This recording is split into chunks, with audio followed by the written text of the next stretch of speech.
Paix et salut sur le prophète Mohammed ainsi que sur sa famille et sur ses compagnons.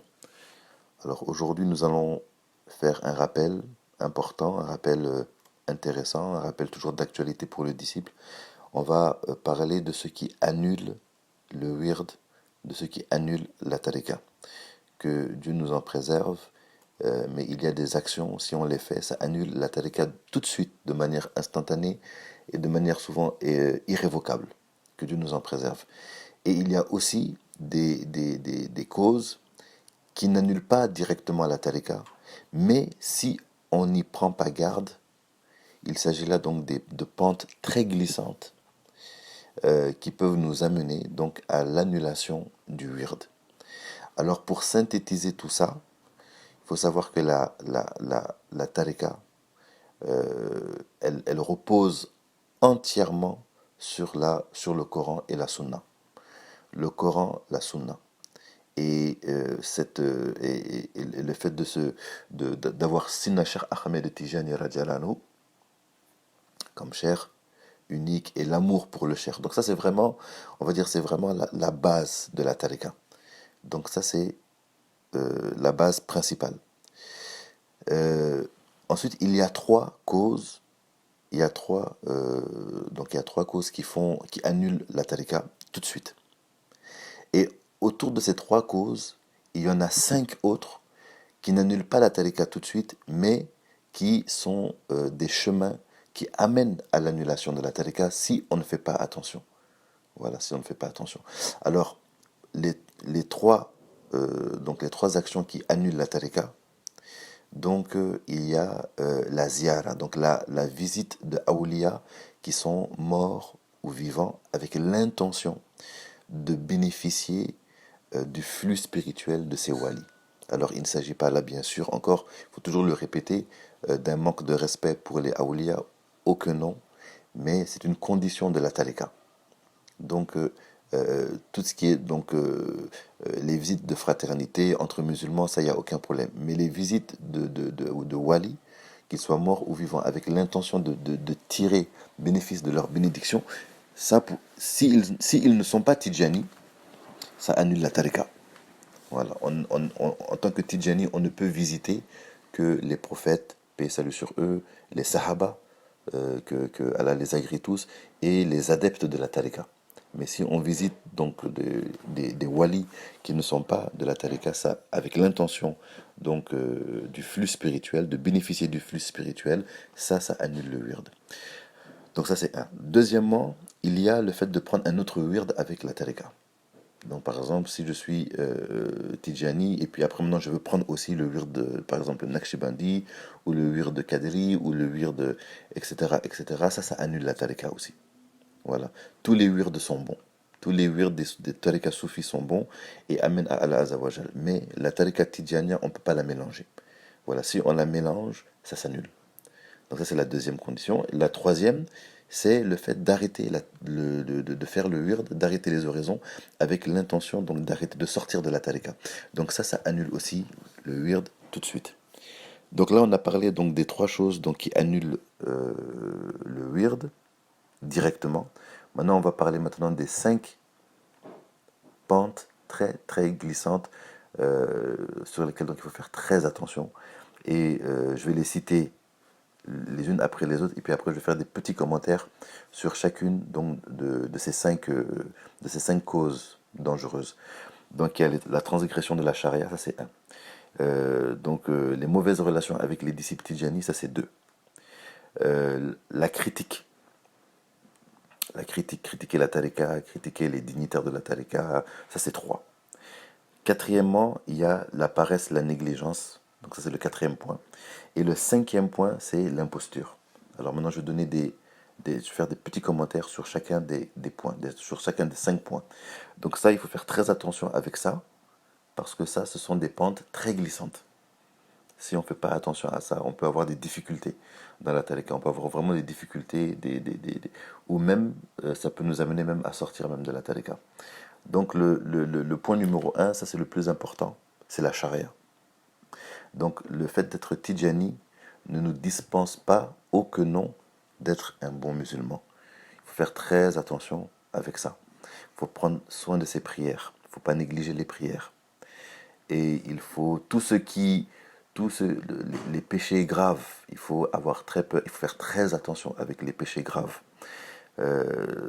L'excès par exemple, le fait d'insulter les sahaba, que Dieu nous en préserve, l'ingratitude envers les parents, le fait de ne pas payer les salariés, d'avoir des employés qu'on ne paye pas, qui ont droit à un salaire et qu'on ne leur donne pas leur salaire. Le fait d'accuser des femmes, des croyantes, d'adultère, alors qu'elles sont innocentes de cela. Ça, ce sont des transgressions très dangereuses pour le disciple Tidjani. Il faut faire très attention à cela. L'excès de fornication sans repentir, ça c'est très dangereux aussi. Voilà. Donc on parle vraiment donc des péchés qu'on approche avec désinvolture, des péchés qu'on approche sans crainte, des péchés qu'on approche sans envie de repentir. Voilà, donc ça, c'est très dangereux pour le disciple Tidjani. Il faut faire extrêmement attention à cela. Parce que ça, ce sont des choses qui amènent à des situations où on perd notre wird, que Dieu nous en préserve. Mais le fait de faire des péchés, des petits péchés, la tarika, elle efface ça, parce qu'il y a le repentir dans le wird. Et si jamais donc on est destiné à faire un péché, il ne faut pas approcher ce péché-là avec une sorte de fausse sécurité. Voilà. C'est l'attitude envers le péché qui est très dangereuse pour le Tidjani. Il y a une grande différence entre approcher un péché avec désinvolture, avec une fausse sécurité, en se disant que, bon, on est des Tidjani, donc ça ne peut rien nous faire. Ça c'est très très dangereux. Mais approcher un péché avec vraiment la crainte divine et la demande de pardon et vraiment le regret, le repentir, tout ça, ça vaut mieux. Voilà, donc il faut faire très attention avec ça. Donc ça, c'était pour le premier point. Le deuxième point, il s'agit donc des relations avec les disciples. Ça aussi, c'est très très très important. Cheikh Ahmed Tijani nous a rapporté que le prophète, paix et salut sur lui, Cheikh Ahmed Tijani, que Allah sanctifie son précieux secret, nous a mis en garde dans nos relations avec les disciples. Il nous a mis en garde. Il a dit que ceux qui touchent les disciples touchent le prophète Mohammed sallallahu alayhi wa sallam. Donc, faire du mal à un disciple, ça touche directement le prophète Mohammed sallallahu alayhi wa sallam. Ça, c'est très très dangereux. Il faut faire très attention. Les disciples, il ne faut pas les sous-estimer. Il faut faire attention à leur cœur. Il ne faut pas briser leur cœur. Il ne faut pas les mettre en colère injustement. Il ne faut pas leur causer du tort. Ce qui cause du tort aux disciples cause du tort aussi au prophète Mohammed sallallahu alayhi wa sallam. Et ça, c'est une cause qui fait tout perdre.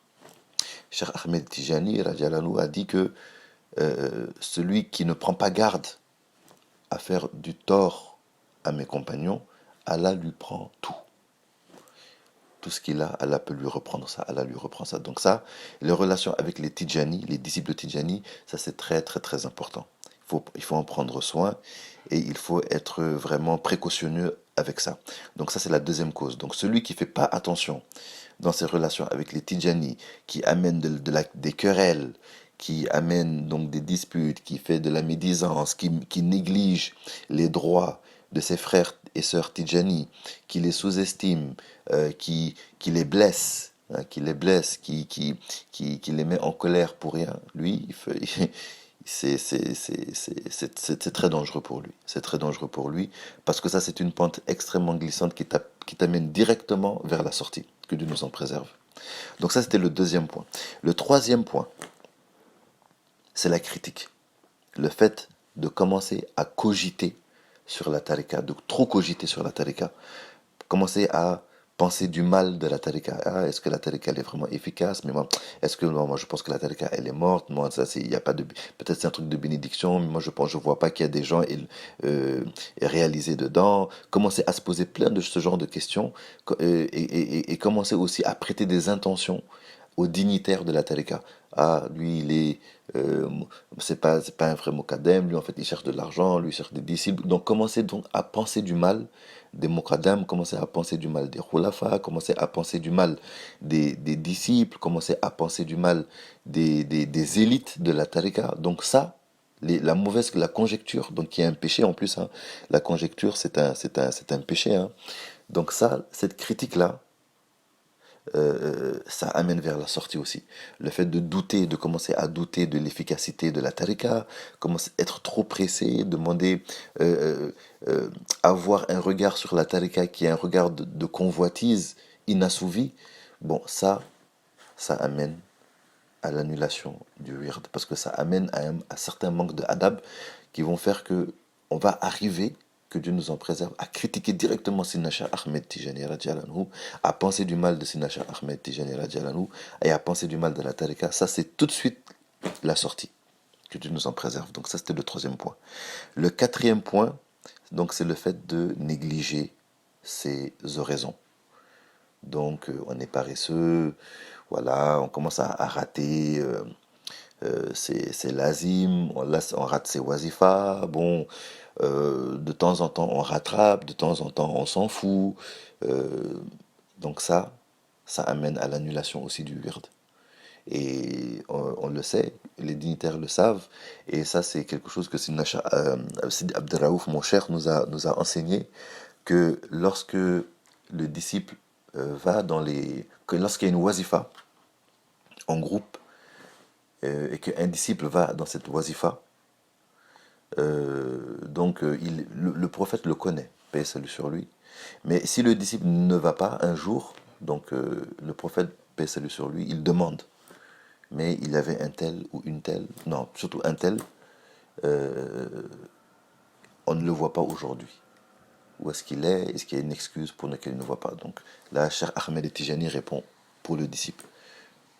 Le deuxième jour, c'est la même chose, le prophète demande, paix et salut sur lui. Ah, il y avait un disciple qui avait l'habitude de venir, est-ce qu'il est pourquoi il n'est pas là aujourd'hui?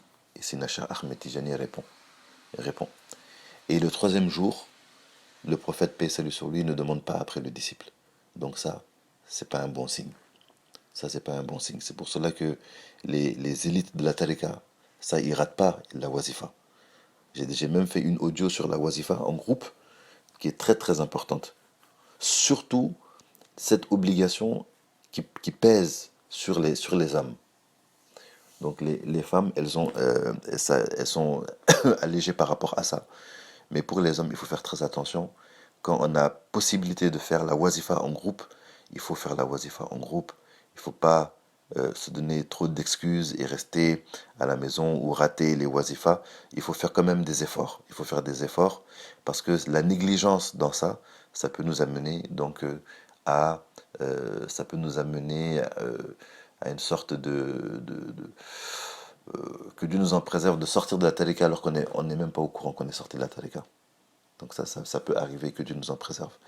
Donc c'est la négligence. Ça, c'était le quatrième point. Le cinquième point, ça c'est l'imposture.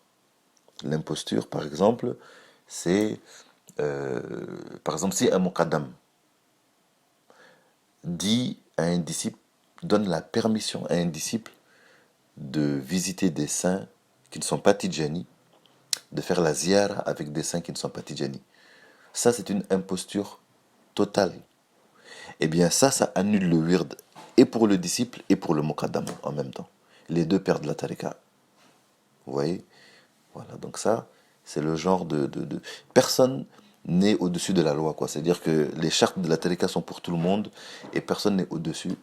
Voilà, elles nous sont venues du prophète, paix et salut sur lui, dans cette forme, de cette manière-là, et personne ne peut les changer ou jouer avec ou s'en servir pour ses intérêts propres. Voilà. Donc l'imposture aussi, il faut faire très attention. Ça, c'est donner la tariqa alors qu'on n'est pas muqaddam, ça aussi, ça fait partie de l'imposture. Ça aussi, ça, c'est quelque chose qui fait sortir la tariqa aussi. Voilà, si un disciple Tijani qui n'est pas muqaddam mais qui se permet de donner la tariqa alors qu'il n'est pas muqaddam, ça annule aussi. Ça, il faut faire très attention. Ça, c'est une sortie directe vers l'expulsion. Voilà. Mais donc, dans tous les points que j'ai donnés, l'amour de Sinnacher, et là vous allez voir donc le grand miracle dans cela. Celui qui a dans son cœur l'amour pour Sinnacher, il est préservé des 5 points que j'ai donnés. Il est préservé de cela. Parce que naturellement, dans son cœur, il y aura une sorte de rempart spirituel contre ces choses-là. Donc l'amour de Sinnacher, c'est un don seigneurial, c'est un don miraculeux qui préserve pour le disciple Tijani, qui lui préserve de sortir de la tariqa, qui lui préserve de prendre des chemins qui l'amènent à sortir de la tariqa. Et cet amour de Sinnacher, on sait qu'il est capable il garantit la sainteté à quelqu'un qui n'a même pas le wird. Alors essayons d'imaginer pour quelqu'un qui a le wird ce que ça peut lui donner. Alhamdulillah. Donc Allah, le Tout-Puissant, nous maintienne dans la tariqa, qui nous fasse aimer Sina Cheikh Ahmed Tijani, radiallahu anhu, qui nous fasse aimer les descendants de Sina Cheikh Ahmed Tijani, radiallahu anhu, qui nous fasse aimer tous les disciples, quel que soit leur statut, quel que soit leur degré, quel que soit leur grade, que vraiment, que Allah nous mette dans notre cœur l'amour pour les disciples, le pardon. Voilà, si jamais on est offensé, si jamais on manque de adab, il faut pardonner, que Allah nous donne ça, que Allah nous donne la tolérance, que Allah fasse qu'on se comporte bien entre nous, qu'on se pardonne et que vraiment il met dans nos cœurs l'amour les uns pour les autres. Amin. Allahumma salli ala Sayyidina Muhammadin, al-Fatihi lima ughliqa wal-Khatimi lima sabaqa an-nasir al-haqq bil-haqq. والهادي إلى صراطك المستقيم وعلى آله حق قدره ومقداره اللازم سبحان ربك رب العزة عما يصفون وسلام على المرسلين والحمد لله رب العالمين.